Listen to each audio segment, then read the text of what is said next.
एकांतर उपवास किए, उसके बाद में इस वह स्वर्ग में देवांगना के पद को पाती है और वहां से मर करके आश्रित होकर के आती, तो भीष्म की पुत्री रुक्मणी के रूप में जन्म लेती है। कितने कितने परे, कभी कुत्ता दिखता है, कभी गधा दिखता है, उनको देख करके गिलानी मत करो आत्माओं, उनके देख करके गिलानी मत करो, उनमें अपनी भूत की पर्याय देखो।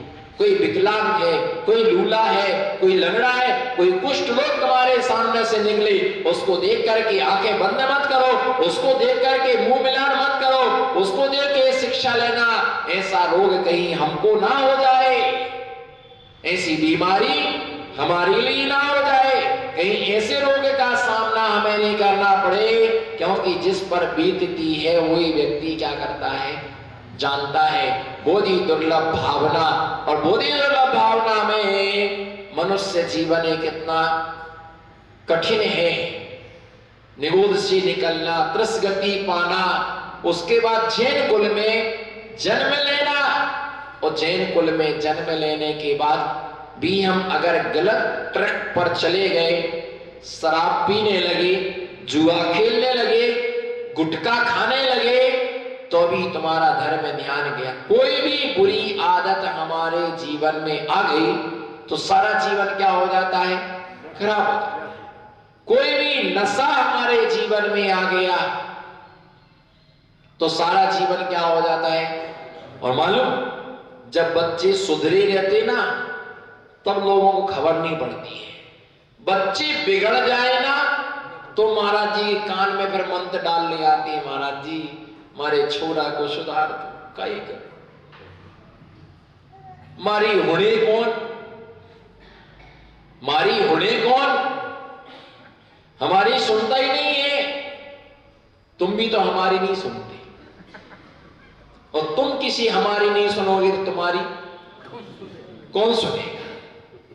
तुम हमारी नहीं सुनते हो, तुम्हारे बेटा तुम्हारी बात नहीं सुनते हैं, और तुमको इस चक्कर में है कि इनको घर से कब निकाल दें, डोकरा डोकरी को।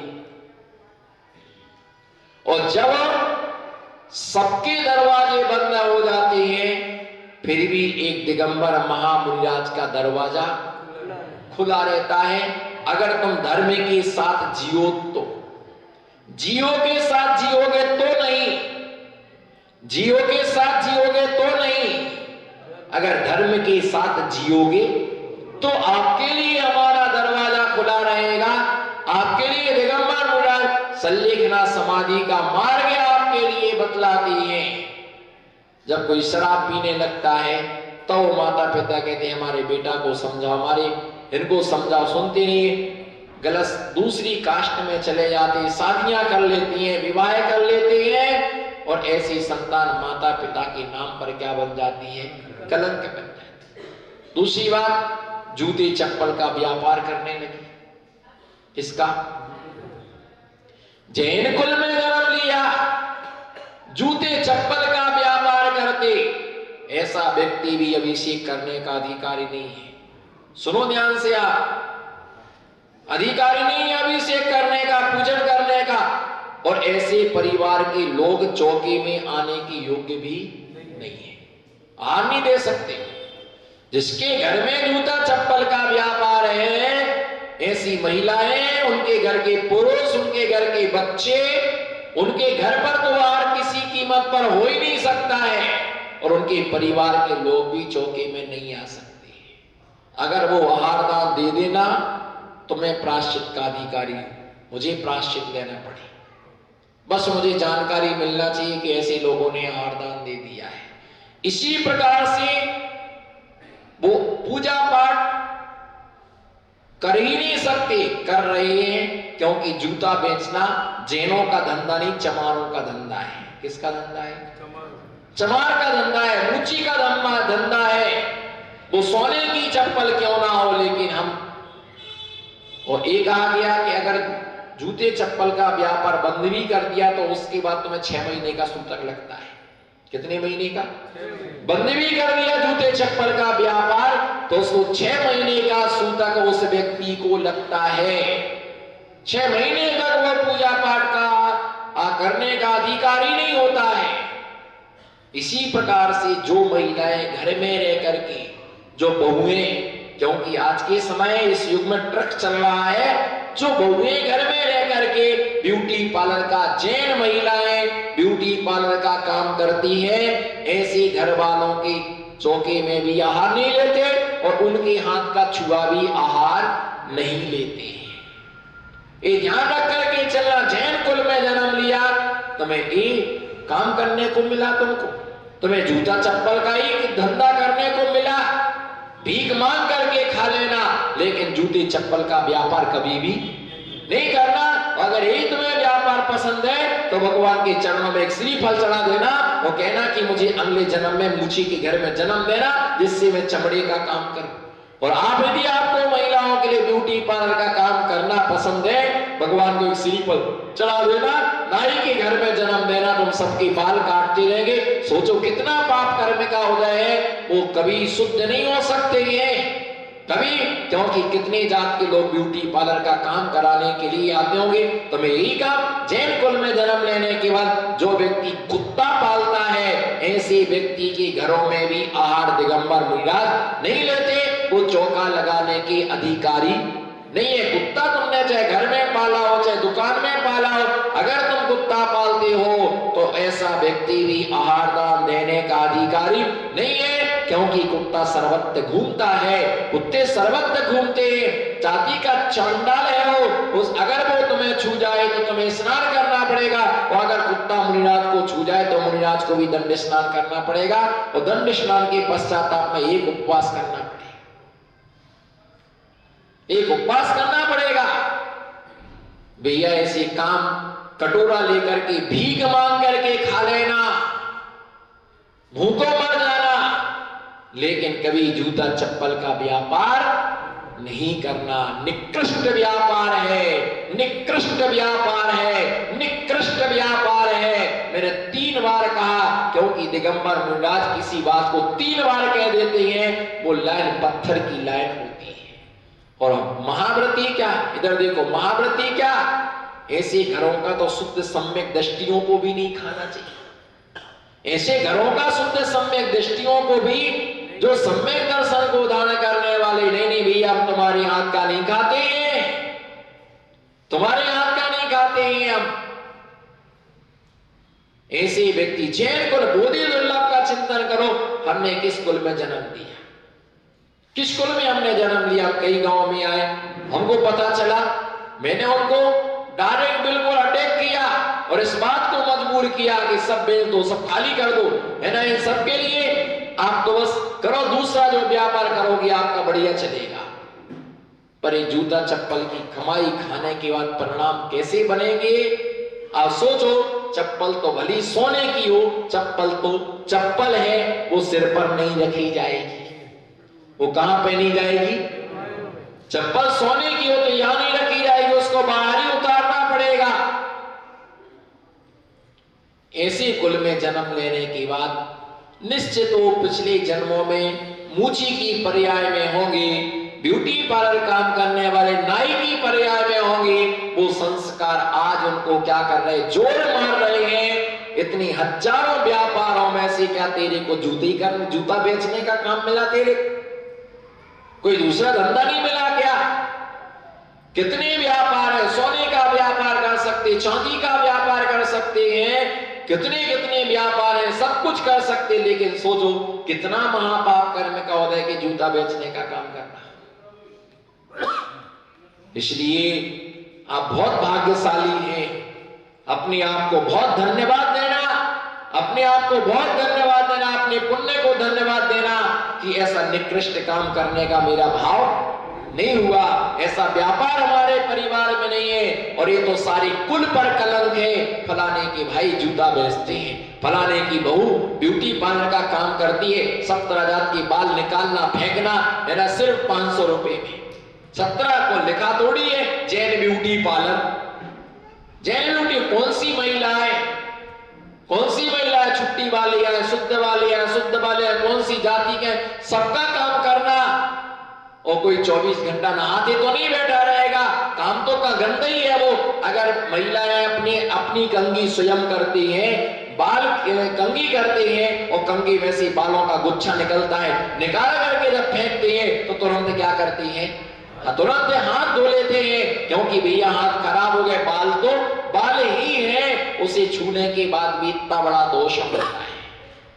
फिर इसलिए ब्यूटी पार्लर ऐसे व्यक्ति कभी भी हाथ जोड़ के उनसे नंबर निवेदन है कि ना चौकी लगाएं, ना चौकी वालों से नंबर लें, और ऐसे व्यक्ति आहार देने की भी कोशिश ना करें, है ना, क्योंकि ऐसा व्यक्ति धोखे से आहार दान भी दे गया है तो उस व्यक्ति को नरक और निगोद में ही जाना पड़ेगा। तो मैं 170 तीर्थंकर भगवान भी नहीं बचा सकते। कितने बोलो, कितने तीर्थंकर, कितने? 170 तीर्थंकर। 170 तीर्थंकर मैंने क्यों कहा 170 तीर्थंकर क्यों कहा? क्योंकि एक साथ 170 तीर्थंकर हुए अजितनाथ भगवान के समय में। कौन से भगवान के समय में? अजितनाथ भगवान के समय में 170 आर्य खंडों में एक साथ समोसन लगे हुए थे, सब जगह भगवान की दिव्य दुनियाएं फिर रही थी। 170 तीर्थंकर भगवान भी उसको उस पाप है ना, किसी भी कास्ट में शादी कर ली, अब वो परिवार भी आहार से क्या हो जाता है, वर्जित हो जाता है। मुश्किल से अपन बचे हैं तो ये सोचना कि हम बहुत भाग्यशाली हैं, हमारे परिवार के बच्चे बहुत अच्छे निकले, उन्हें बहुत बहुत धन्यवाद देना कि तुम जैन कुल के जैन कुल में रहे। बोलो तुम जोर से बोलो, तुम जैन कुल के जैन कुल में रहे। और मालूम क्या होता, दूसरी कास्ट में शादी कर ली तो सास तो गुण गाते गाते थकती नहीं है। ऐसी बहू मिली, इधर देखो बहू, प्यारी प्यारी सास, 2 मिनट को लेना कर दो बंद सास, इतनी अच्छी बहू मिली, भली दूसरे कास्ट की है, लेकिन काई बताऊं, काई गई माला फेरे। क्या काई बताओ, काई गई माला फेरे। ऐसा नमोकार मंत्र पड़े, भक्तांबर भी आए। बोलो भक्तांबर भी आए। अब चुप क्यों बैठे हो? आ तो गई बहुए, कोई उड़ीसा से ला रहा, कोई अपने लाल को दलालों से ला रहा। दलाल भी ऐसे समाज में है कि उनका धंधा यही है, ये छोरी है शादी कर लो, 30 तोला सोना, 25 तोला सोना, बेचारा फिर रहा था करम का कल्ला, एक्सपायर डेट वाला, 36 साल का, आधा डोकरा, कल्ली शादी, और छोकरी ने 3-4 दिन में उसको सुंगाया, वो तो मस्त सो रहे, और सारा बटोर बटार करके बिहार हो गया, इनका आहार नहीं हो पाया, उसका बिहार हो गया। जब दलाल से पूछा हुकाई करूं, हुकाई करूं, अब हुकाई करूं, कितने तोला बोला, हम बोला 25 तोला। बागड़ में तो यही कि शादी होने के पहले 25 तोला, 30 तोला, और चढ़ा दिया, और सब लेकर के क्या हो गई, ऐसी घटना घटी। शादी करके लड़की आई, देखो शादी का 25-30 सोना सब पहने। उसने कहा कि हमको बाथरूम आ रही, तो बस स्टैंड पर गाड़ी रोक दी उसको बाथरूम में, वो चली गई, वहां पर बाहर बना हुआ था। उसने लड़की ने क्या किया कि साड़ी उतारी, पैंट शर्ट पहना, टोपा लगाया, और कब निकल गई वो बारात वहीं खड़ी रही, दूल्हा वहीं खड़ा, और लड़की कहां निकल गई आज तक पता नहीं है कि जिंदा है कि ऊपर चली गई।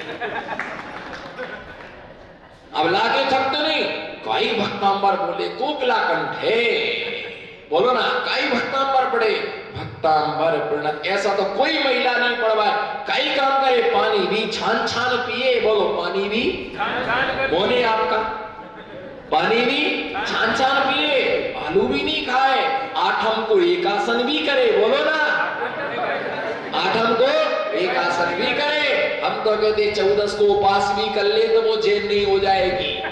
क्या उड़ीसा की तो उड़ीसा ही की रहेगी, उड़ीसा से उड़ के आई है और कब उड़ करके चली जाए क्या मालूम, वो जैन नहीं हो जाएगी। अगर दूसरे कास्ट का व्यक्ति अपने घर में आकर के जैन हो जाए तो कुत्ता तुम पाल लो तो जैनों का कुत्ता, जैन कुत्ता, जैन गधा, जैन बैल, जैन घोड़ा, जैन हाथी, जैनों के जुआ, जैनों के, जैन महिला के सिर पर घूमे उसका नाम क्या है? जैन जुआ।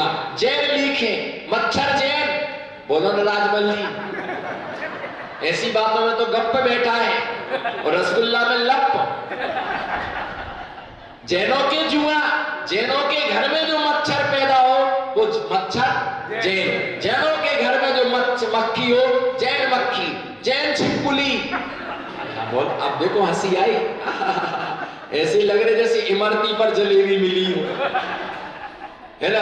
जैन छिपकली। और आपके घर में सांप निकल आए, है ना, तो किंग कोबरा जैन। कौन सा नाम? King cobra Jain.